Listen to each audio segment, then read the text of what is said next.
వందనాలు తెలియపరుస్తున్నారు. బాగున్నారా? దేవుని కృప మీ అందరికీ తోడైంది.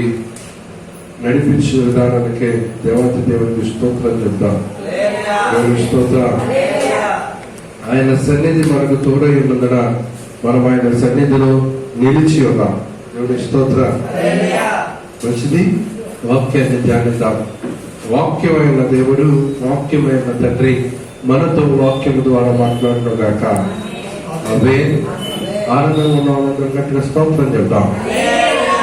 మంచిది. బాగున్నారా? బాగున్నారా? మిగిలిన వారందరూ రెస్ట్ లో ఉన్నారా? రెస్ట్ రూమ్ లో ఉన్నారా? మంచిది. ఏదేమైనా సమయము ఆగేది కాదు, సాగేది. కొద్ది మాత్రాలను మనం ధ్యానిద్దాం. ఆయన వాక్యము మన ధ్యానమునకు జ్ఞాపకం చూసుకుందాం. మొదటి సమూయేలుకు రాసిన గ్రంథము, ఇశ్రాయేలులకు ప్రవక్త అయిన సమూయేలు ఇచ్చిన మొదటి సమూయేలు గ్రంథము 3వ అధ్యాయము 10వ వచనాన్ని మనం ధ్యానానికి జ్ఞాపకము చూసుకుందాం. తర్వాత యెహోవా ప్రత్యక్షమై నిలిచి ఆ రీతిగా సమూయేలు సమూయేలు అని పిలవగా, సమూయేలు నీ దాసుడు ఆలకించుచున్నాడు, ఆజ్ఞ ఇమ్మనెను. దేవుని స్తోత్రం. తనలో ప్రార్థిద్దాం. అత్యంత ప్రేమాస్వరూపుడా, ప్రేమ కలిగిన తండ్రి, నీకు వందనాలు. ఆనాడు 5 రొట్టెల నుండి చిన్న చేపలు నీ చేతికి ఇచ్చి ప్రభువా, 5 ఆకాశం వైపు ఎత్తి మీరు ప్రార్థించి విరిచి వడ్డించగా అనేకులు తృప్తి నొందిన్నారు. ఈ దినమున దీనదాసులను మీరు నిలబెట్టుకున్నారు. స్తోత్రాలు. ఈ రాత్రి మీరు మాకు ఇచ్చిన ఈ వాక్యాన్ని, వచనాన్ని నీ పేట ప్రార్థించి 5 మొరపెడుతుండగా మీరు విరిచి వడ్డించండి. ప్రతి ఒక్కరు తృప్తిగా ఆత్మలో బలపరచబడ్డానికి మీ కృపను అనుగ్రహించమని అడుగుతున్నారు. మీరు మాట్లాడండి. మీరు మాట్లాడితే సూటిగా, తేటగా మేము అర్థం చేసుకోగలుగుతాం, లోబడగలుగుతాం. మీ అందరూ ఇంకా వర్ధిల్లుతూ అభివృద్ధి పొందుతాం. ప్రభా, ఈ రాత్రి మీరు మాతో మాట్లాడి మీరు మమ్మల్ని బలపరచమని యేసుక్రీస్తు నామమున బతిమలని వేడుకొంచున్నాము తండ్రి. ఆమేన్. మరి మంచిది. అటు తర్వాత యెహోవా ప్రత్యక్షమై, అటు తర్వాత యెహోవా ప్రత్యక్షమై. ఎందుకు యెహోవా ప్రత్యక్షమయ్యాడు? పూర్వపు కాలాలలో మందిరంలో ఉన్న ప్రవక్తతోనూ యాజకుడితోనూ దేవుడు ప్రత్యక్షమై మాట్లాడేవాడు. అతని వాక్కును, అతని ప్రత్యక్షతను, అతని దర్శన వాక్యమును యాజకుడికి కనుపరిచి యాజకునిలో నుండి ప్రజలతో మాట్లాడేవాడు. మరి మునుపు 3 దైవజనులు ఉన్నారు. వారెవరితోని మాట్లాడలేదు కానీ చంటిబిడ్డతో మాట్లాడుతున్నాడు. నేను ఎలాగని తెలియపరుస్తున్నాను. విశేషకులు, గ్రంథకర్తలు, అభిషక్తులు, దైవజనులు ఎందరో తెలియపరిచారు. బాలుడికి 8 సంవత్సరముల నుండి 12 సంవత్సరాల ఈడు కలిగి బాలుడైన సమూయేలు ఉన్నాడని తెలియపరుస్తున్నాడు. ఈ ప్రవక్తలు, గ్రంథకర్తలు తెలియపరుస్తున్నట్లుగా చంటి బిడ్డతో మాట్లాడుతున్నాడు.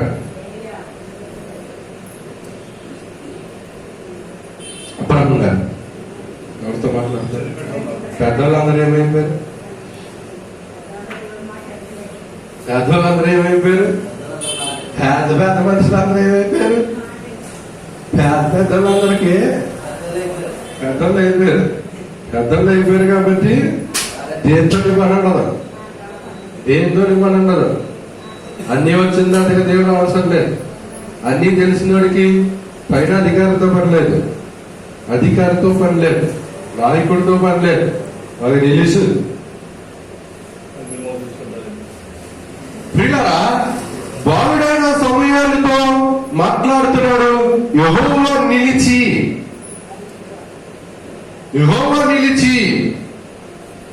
వచ్చాడు.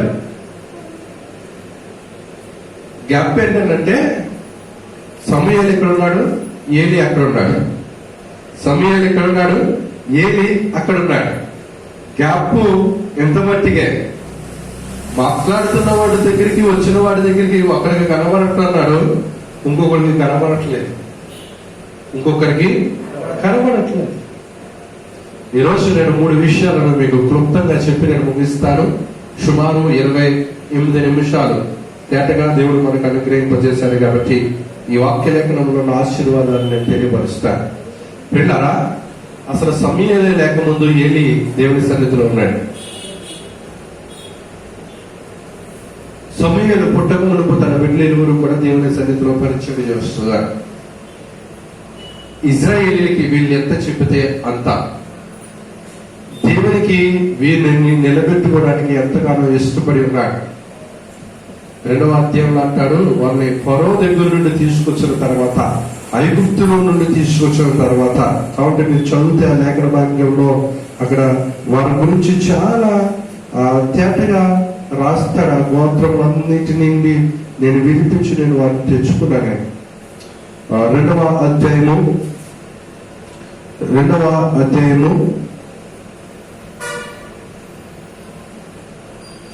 28వ వచనాన్ని చదివితే అంటాడు, అతడు నా మందిర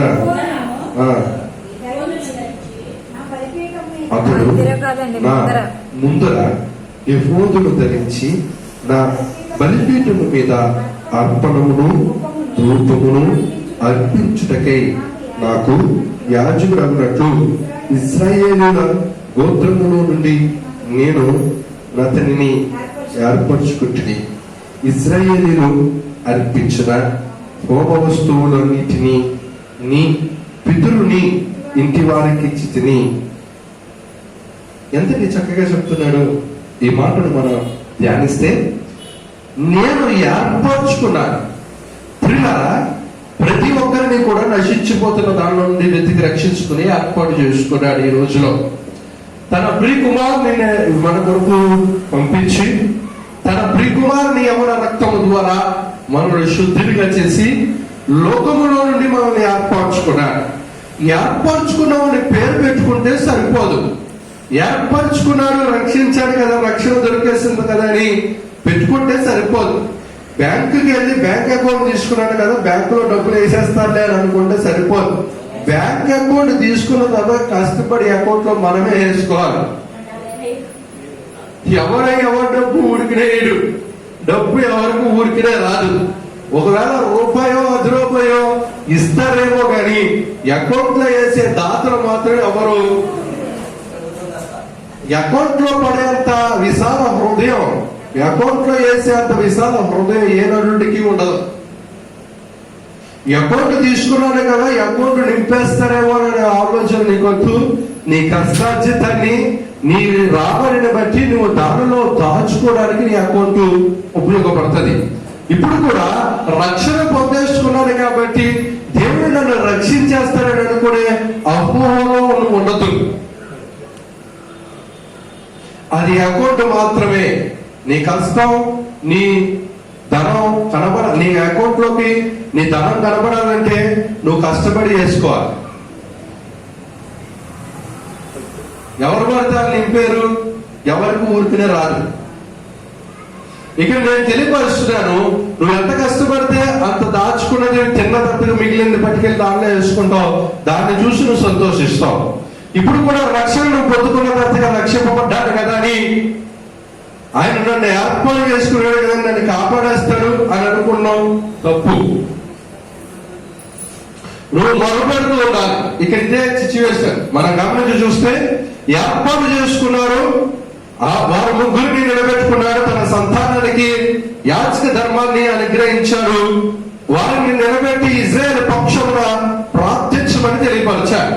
వీరి ముగ్గురు వీరి జీవితాలలో వారి కర్తవ్యాన్ని యథార్థంగా నిర్వర్తించినట్లయితే గనక వారిని దేవుడు ఉన్నతమైన శిఖరం మీద కూర్చోబెట్టేవాడు. ఒక బాలుడితో మాట్లాడేవాడు కాదు. ఇక్కడ మీరు గమనించి చూడండి, ఏదైనా జరుగుతుందండి అని అన్నప్పుడు మనం పెద్దవారికి మాత్రమే చెప్తాం. చిన్నపిల్లడు నువ్వు లోనికి వెళ్ళంటారు. రెండోది, హాస్పిటల్లోనికి మనం వెళ్ళినప్పుడు మన బిడ్డలు మనల్ని తీసుకువెళ్ళినప్పుడు మన బిడ్డలకి చెప్పరు. చంటిపిల్లకి చెప్పరు. పెద్దవారు ఎవరైనా ఉన్నారా? వారిని పిలవండి అని అంటారు. ఎందుకంటే ఆ గుండె తట్టుకోలేదని, ఆ గుండె భరించలేదని. మరి 12 ఏళ్ళ ఈ బాలుడితో అంటున్నాడు, నేను చీమ